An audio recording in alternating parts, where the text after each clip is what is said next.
It was as sudden as it was brutal and relentless. Ukrainians woke up to find themselves plunged into the midst of war. Explosions and air raid sirens ringing out here in Kyiv and cities across this country as Russia launched a full-scale invasion on multiple fronts in the early hours of this morning, firing missiles at key military infrastructure sites. This evening, its troops are reported to be advancing from the north onto Kyiv.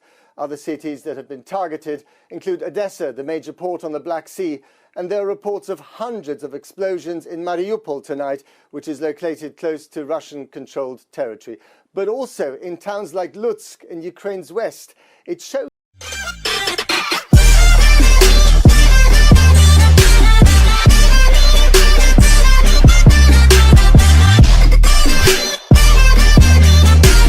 the breadth of the assault from the Russian military. Ukraine has declared martial law, urging citizens to take up arms to defend their country. There are reports of heavy casualties already on both sides. And as the West threatened to cripple Moscow's economy with devastating sanctions, an ominous warning from Vladimir Putin to any country trying to interfere. You will face consequences you have never seen before, he declared.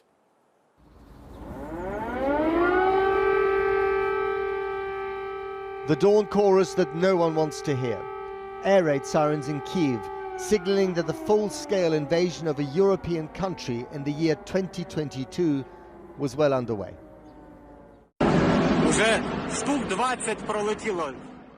This was Antonov International Airport, 15 miles from the center. And these were Russian helicopter gunships. This airfield is now being used to bring in the troops that will storm the capital. This was the airbase at Melitopol in the southeast. Russia's strategy? Dominate the airspace by preventing the Ukrainian Air Force from using it. And this was in the far west, about 100 miles from the Polish border. So much of this large country is under attack that the best option for escape from the capital, population 3 million, is still to head west, towards Poland, in the traffic jam from hell.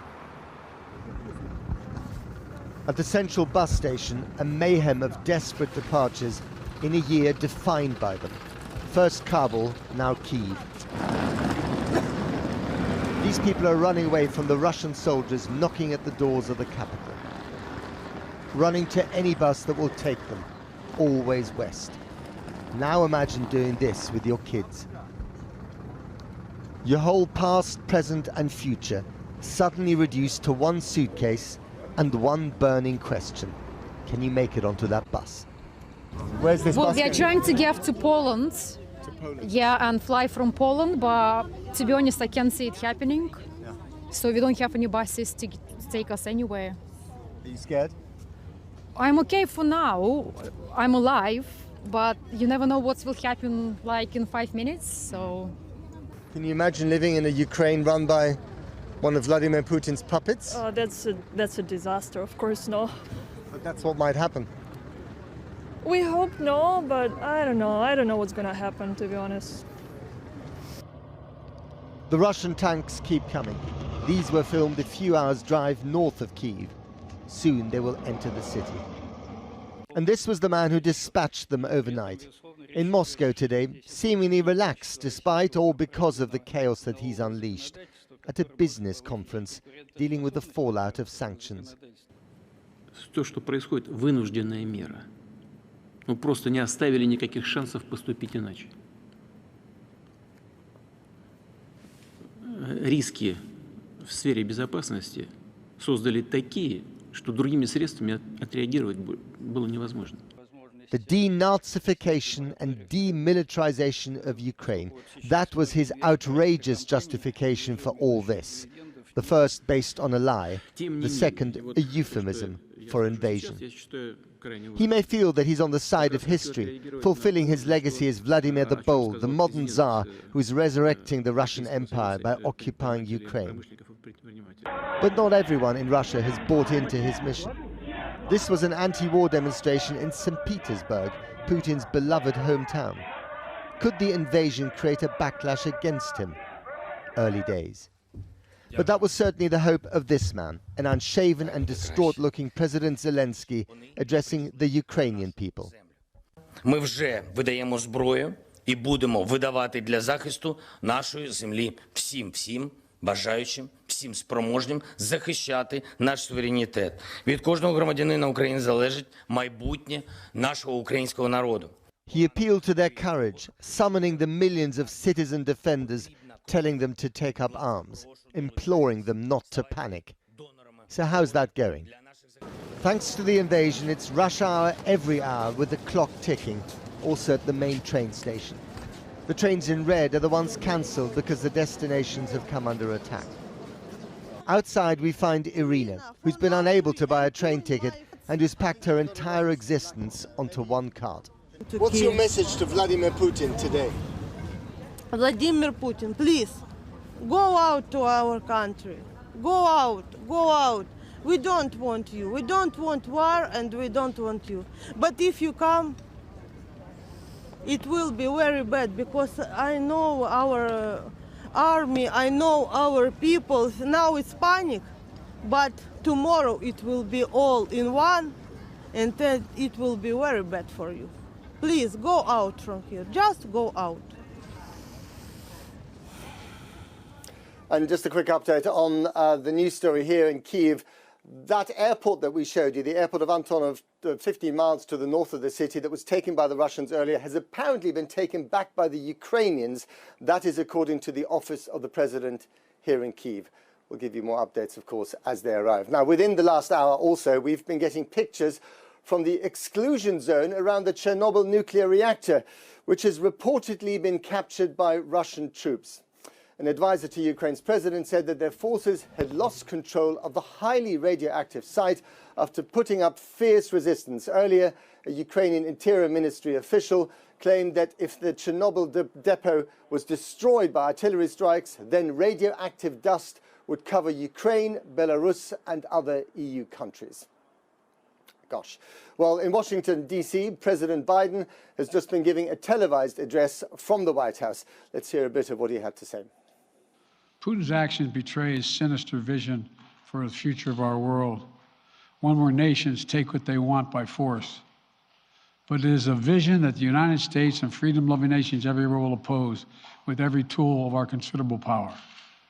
The United States and our allies and partners will emerge from this stronger, more united, more determined, and more purposeful. And Putin's aggression against Ukraine will end up costing Russia dearly, economically and strategically. Well, back in Ukraine, the authorities are reporting 57 military and civilian deaths and 50 on the Russian side, although those numbers are sure to climb. Much of the fighting so far has been concentrated in eastern areas, especially around the second city of Kharkiv, as well as the Black Sea ports of Odessa and Mariupol. Russia claims it has destroyed more than 80 military targets. While our international editor Lindsay Hilsum is in the eastern city of Dnipro, where shelling was heard before dawn this morning. Lindsay. Matt, things are quiet here at the moment, and certainly the people of Dnipro will be hoping that they remain quiet overnight. Now, we didn't start our day here. We started our day in Kramatorsk, further to the east, really near what used to be the front line. The whole country is the front line now. But what I mean by that is it's about 50 miles from the separatist areas. Those are the areas which Russia has controlled since 2014. And there was a lot of fear in Kramatorsk that the Russian troops would come straight across, right into Kramatorsk. Now, there has been skirmishing along that, what used to be called the contact line. And many of the people I met, they just weren't sure what to do. One woman I talked to this morning said, well, look, I work in an orphanage. What should we do with the children? I'm going to have to take them somewhere, but I don't know where to take them to. We decided to head a bit further west, so that's why we came here to Dnipro, passing many people in traffic, not in traffic jams, but in queues for petrol. That's what people wanted. They didn't necessarily know where they were going to go with the petrol, but they knew that they had to stock up. People were also stocking up in supermarkets, SIM cards, all of the things that they might need. And this war, which is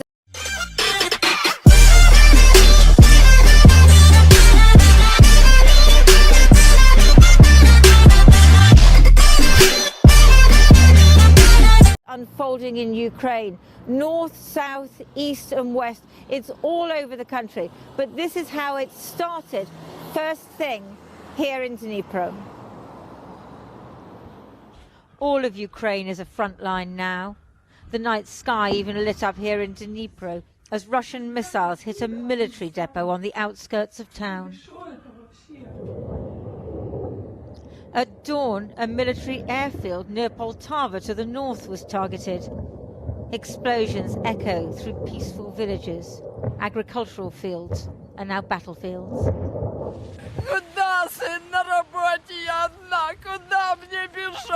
Well, wouldn't you cry? I'm alone, she says. Where should I run? Where should I go? My God. She's in Mariupol, one of the most vulnerable towns, just near Crimea, territory Russia annexed 8 years ago, when President Putin started his land grab for Ukraine. This afternoon, a military facility on the outskirts of the town was smouldering. The Russians had attacked the radar and other equipment, the destruction of air defences across the country being their priority. Here are Russian military vehicles driving through Crimea, apparently on their way to Ukraine. A security camera filmed tanks crossing from Crimea, the southern flank of today's land invasion. And more CCTV, this apparently showing a missile strike on a warehouse in the Black Sea port of Odessa, west of Crimea. At dawn in the eastern town of Kramatorsk, after overnight explosions, people I met seemed stunned as they started to queue for cash. What will you do now? Will you stay here or will you try and go west? We don't know yet, because this is happening all over the country. So where should we go? As we drove west, we passed long queues for petrol. Everyone wants to fill up, even if they don't know where to go, or if they just want to defy the invaders. I'm going to fill my tank and go fishing. And what do you feel about President Putin this morning? Why is he coming to our country? We can sort out our own problem. Why interfere in our lives? A fighter jet releases a missile. What has the baby done to deserve this? Over the border in Russia, missiles target Ukraine's second city, Kharkiv. A residential block was hit, killing at least one person. Ukrainian firefighters do what they can, but pensioners who once might have seen Russia as a good neighbour are now homeless, and Ukrainians face another night of fear. One of the things which is important to understand is, where do all these pictures come from? Now, some of those pictures we took ourselves on our journey, but others are taken by ordinary Ukrainian citizens on their iPhones, and then there are news agencies everywhere. The Ukrainian authorities are also putting out pictures. This is the modern world, where pictures come from everywhere. You can see what's going on. The Russians have not closed down the communication system. What does that tell us? It tells us that they want the world to see their power. They want the world to see what they're doing. And this clashes with what the Americans and the British and their intelligence agencies were doing before. What that they hoped was that by shining a light on the preparations, this would make Vladimir Putin think twice. That's why there has been so much information in the last 3 weeks or months, with President Biden and others saying, this is what he's going to do. We know he's going to do it. We have all the intelligence. And yet that didn't stop him. Because I think that what Vladimir Putin wants is not just the Ukrainians to feel his power, but for the whole world to see it too. And that is going to be the challenge to the system that we have at the moment. How do you stop him? How does the West stop him? Especially if they're not going to send their military here. And they say they're not going to send their military here. The Ukrainians are going to have to fight this alone. And they're fighting a much superior force. Lindsay Hilson in Dnipro, Ukraine. Well, all this, of course, is moving very quickly on the ground. So let's take a look in more detail at exactly where military action we know about is taking place. Jonathan Rugman is here with me. Jonathan. Krish, this is a multi-pronged advance, which is clearly aimed at taking over a sizable chunk of Ukraine. We don't know how much at the moment. The Ukrainians are talking about over 200 attacks today. Clearly, there's the fog of war, there's propaganda on both sides. But what a lot of those attacks seem to be about is achieving Russian air superiority prior to any massive advance of Russian troops. That shouldn't be too hard. There are over 1,000 Russian combat aircraft versus about 120 in Ukraine. But what we know about the troop movements so far is that they've crossed the border from Belarus, from the northeast near Kharkiv, from Luhansk in the Donbass, the disputed region in the east, and from Russian annexed Crimea. That was annexed in 2014. There have also been explosions near big cities, including Lutsk and Ivano-Frankivsk in the west, and there have been helicopter attacks on airports and one on the military airbase of Hostomel near the capital. Now, what we don't know is how far Vladimir Putin is prepared to go. Is he really doing all this because he wants an assurance that Ukraine is not going to join NATO? That seems like ancient history now. This seems much bigger. This looks like an attempt to install a puppet regime which is favorable to Moscow and in Moscow's orbit. Will he fight in Kiev to achieve that, or will he just hope that he can go to the borders of the capital and that there'll be some kind of surrender? We just don't know the answer to that. But I think one of the very worrying things, if you're Ukrainian, is that if you look at what Russia has done in the past, in Chechnya, and when it intervened in the Syrian civil war, which began in 2011, it is not afraid to inflict civilian casualties if it doesn't get what it wants. And I think that's something that many Ukrainians will be very worried about tonight. Jonathan Rugman. By the way, as you might have noticed, those buildings behind me are not quite as lit up as they normally are, including the Foreign Ministry over this shoulder. And that's because they don't want to draw attention to themselves when there's a very imminent danger of Russian jets flying over the skies of Kyiv. Well, I'm joined now by Ivana Klimbush-Tsindzadze, who was the Vice Prime Minister of Ukraine in charge of European affairs. Thank you very much for coming back on the programme, Ivana. Thank you. Is there anything that the West, in hindsight, do you think could have done to stop what is happening right now to your country? Well, obviously, we can discuss that at this moment, but I think it's already will be in vain. I think preemptive sanctions could have worked. Preemptive actions would have worked against Russian Federation, and not only disclosing the information that was available to intelligence. As we see, this is not something that stopped Putin from acting. We all were listening into what President Biden had to say today. Just a couple of minutes ago, we also listened to what decisions Britain has taken. We are waiting to hear also that what the EU has decided. But you know what?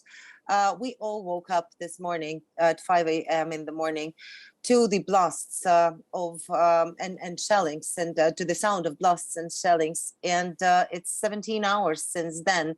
And only now we are hearing that all the pre-agreed sanctions are going to be introduced. I think a much, much wider action should be taken against Russian Federation, starting from SWIFT being cutting off for Russian companies to use it, banking systems, maybe Visa and MasterCard. It's not something that they should be having the privilege of using as well. I think, you can go on embargo on Russian gas and oil. Sure. That will be challenging for your people. But I understand that if we do not really, really stop him, it's not this wave, the wave will be hitting not only Europe, but the whole world. And you know that Chernobyl is already under Russian occupying force. I think that's another very serious yes, we just reported that now. Concern. Just on the airport, which is important, of course, we reported that actually, according to the President's office, your forces had taken the airport back that was supposed to be used perhaps as a staging post for the occupation of Kyiv. Can you confirm that? I hear that after that there has been yet another fighting, and my understanding is that at this moment we have destroyed the lane to which the planes could be landing there at Hostomel Airport. Okay, because once that airport has been taken, then of course the next thing that will happen is probably the occupation of Kyiv itself, where people are afraid that politicians like yourself could be arrested, perhaps even killed or certainly detained by the Russians. Are you afraid that this might happen? Is this something that you've been working towards, trying to avoid? It would be stupid not to be afraid. I think, yes, we understand that we have been on the Russian ban lists for quite some time. So everybody who has been pushing back on Russian aggression since 2014 is among those people who are a target. And obviously, as a former Deputy Prime Minister for European and Euro-Atlantic integration, as a current MP and chair of the European Integration Committee, I totally understand that it would be strange for them not to include me in that list. Yes, I am worried. Yes, I am probably even scared to an extent, but I think that it's about, you know, necessity to be in touch with others who are thinking alike. That helps us to stand together, but also it's devastating to watch that the world is not reacting as strongly as we were hoping that it would. Let me ask you this, Ivana. The Russian government apparently wants this government here to surrender. Will they? Can they? You know,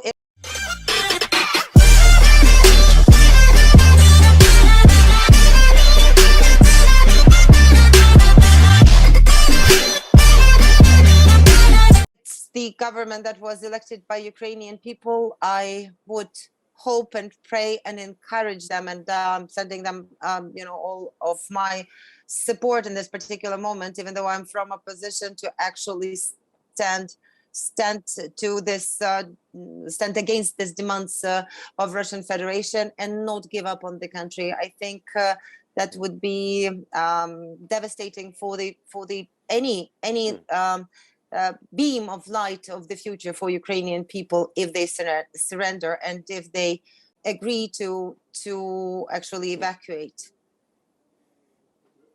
And very finally and briefly, can you imagine life under a Putin puppet regime here in Ukraine? No, not for me.